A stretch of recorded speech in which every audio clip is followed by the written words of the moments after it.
Hello विद्यार्थियों, आज के इस लेक्चर में हम एपिक्यूरियनवाद पर डिस्कस करेंगे। ये टॉपिक आपको MA philosophy, BA philosophy and RS mains तीनों में समान रूप से उपयोगी रहेगा।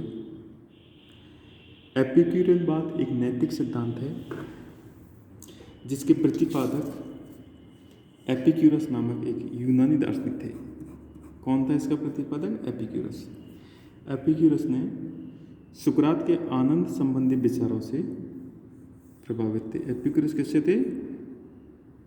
सुकरात के जो सुख और आनंद संबंधी विचार थे उनसे प्रभावित थे। एपिक्यूरस ये मानता था कि सभी मनुष्य सदैव यथासंभव सुख प्राप्त करना चाहते हैं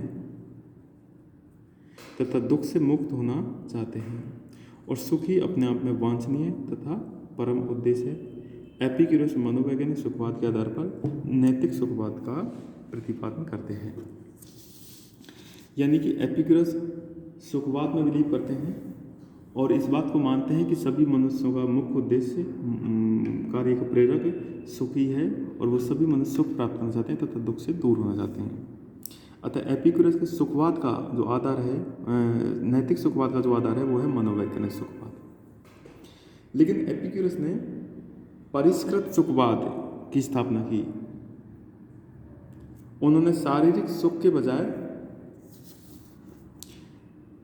स्थायी और शांतिदायक मानसिक सुख पर अधिक जोर दिया। एपिक्यूरस ने शारीरिक सुख के बजाय किस पर जोर दिया? मानसिक सुख पर। एपिक्यूरस के अनुसार इंद्रिय सुख क्षणिक होने के कारण अपने आप में वांछनीय नहीं है। क्यों क्षणिक होने के कारण? इंद्रिय सुखों की प्राप्ति में ऊब और अतृप्ति उत्पन्न होती है और साथ ही प्राप्त होने से भी ऊब उत्पन्न हो जाती है जो मानसिक शांति में बाधक है। इसलिए इंद्रिय सुख अपने आप में वांछनीय नहीं है। क्यों? क्योंकि वो एक तो क्षणिक है और उनसे जब प्राप्त करते हैं उससे ऊब होती है, और जब उनसे अतृप्ति रहती है उससे भी अपन को ऊब उत्पन्न होती है। तथा एपिक्यूरस के अनुसार मानसिक सुख इंद्रिय सुख की अपेक्षा कम तीव्र होते हुए भी अधिक स्थायी तथा शांतिदायक होता है, इसलिए ऐसा सुख अपने आप में वांछनीय है। तो एपिक्यूरस किस सुख को वांछनीय मानता है? मानसिक सुख को। क्यों? क्योंकि वो अधिक स्थायी और शांतिदायक होता है। एपिक्यूरस का कहना है कि मानसिक सुख के लिए क्षणिक और तीव्र शारीरिक सुख का परित्याग कर देना चाहिए और भविष्य में प्राप्त होने वाले मानसिक या बौद्धिक सुख के लिए तात्कालिक इंद्रिय सुख का भी त्याग कर देना चाहिए, ऐसा एपिक्यूरस मानता है। इस प्रकार सुख की वांछनीयता का मापदंड तात्कालिकता और तीव्रता नहीं है, बल्कि क्या है? स्थायित्व और उससे प्राप्त होने वाली मानसिक शांति। ये बहुत इंपॉर्टेंट है। यानी कि जो एपिक्यूरस सुख की वांछनीयता का मापदंड किसको मानता है? स्थायित्व को और उससे प्राप्त होने वाली मानसिक शांति को। इसी कारण एपिक्यूरस ने ज्ञान, सत्य की खोज, साहित्य, कला, वैज्ञानिक चिंतन और आदि से प्राप्त बौद्धिक सुख को शारीरिक सुख की अपेक्षा अधिक वांछनीय माना है। तो एपिक्यूरस का यहाँ पर स्पष्ट मत है कि एक तरह से सुख की वांछनीयता का मापदंड क्या है? स्थायित्व और उससे प्राप्त होने वाली मानसिक शांति। इस प्रकार एपिक्यूरस वासनाओं की पूर्ति में विश्वास नहीं करता, बल्कि मनुष्य के जीवन में बुद्धि तथा विवेक को अधिक महत्व देते हैं। वे ये भी मानते हैं कि बुद्धि के नियंत्रण में संयम पूर्वक अपनी स्वाभाविक इच्छाओं की पूर्ति से ही मनुष्य को स्थायी एवं शांतिदायक सुख प्राप्त हो सकता है। तो यहाँ क्लियर स्पष्ट है कि एपिक्यूरस शारीरिक सुख को महत्व तो देता है, लेकिन किसके अंडर में? बुद्धि के नियंत्रण में होना चाहिए वो शारीरिक सुख है। और इसके लिए अर्थात ऐसा सुख प्राप्त करने के लिए मनुष्य को अपनी इच्छाएं भी सीमित करनी चाहिए, क्योंकि जब मनुष्य बुद्धि के नियंत्रण में अपनी स्वाभाविक इच्छाओं की पूर्ति करेगा तो क्लियर है कि वो सभी इच्छाओं की पूर्ति नहीं कर सकता, अपनी कुछ इच्छाओं को उनको सीमित करना पड़ेगा। अब यहाँ पर एपिक्यूरस ने बताया कि उसे कौन सी इच्छाओं की कौन सी इच्छाओं को छटनी कर जाए और कौन सी इच्छाओं की पूर्ति करनी चाहिए। तो एपिक्यूरस ने इच्छाओं को दो वर्गों में विभाजित किया है। एक तो है स्वाभाविक इच्छा और दूसरी है कृत्रिम इच्छा। स्वाभाविक को अनिवार्य इच्छाएं भी है और कृत्रिम अनावश्यक इच्छाएं भी कहलाती है। तो स्वाभाविक इच्छा कौन सी है?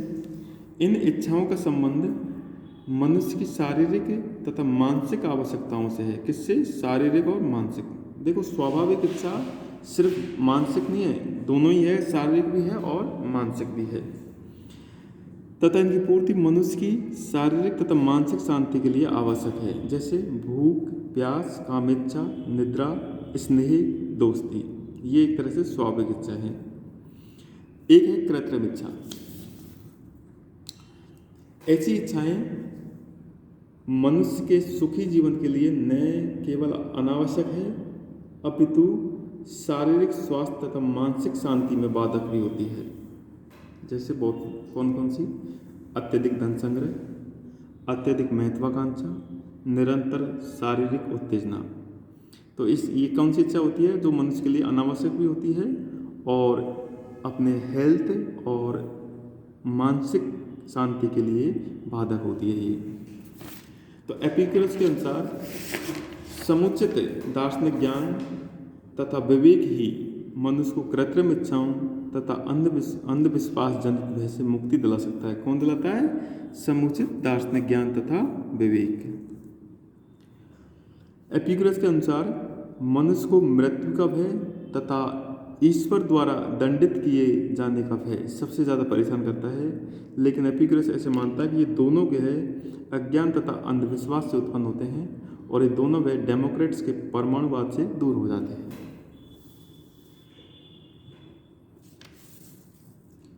एपिक्यूरस नैतिक सद्गुणों के महत्व को स्वीकार करते हैं, लेकिन फिर भी ये सद्गुण अपने आप में साध्य न होकर मनुष्य के सुख के साधन मात्र है। देखो, यहाँ क्लियर है कि एपिक्यूरस का साध्य क्या है? मनुष्य की सुख प्राप्ति।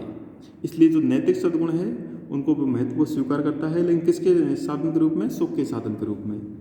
जैसे वासनाओं में अत्यधिक लिप्त होने से जो मानसिक और शारीरिक कष्ट पहुंचता है, उससे मुक्ति के लिए संयम सद्गुण बहुत जरूरी है, लेकिन ये संयम अपने आप में साधन नहीं है, ये सुख की प्राप्ति में ही सहायक है। तो आज हमने एपिक्यूरियनवाद नामक नैतिक सिद्धांत पर डिस्कस किया है।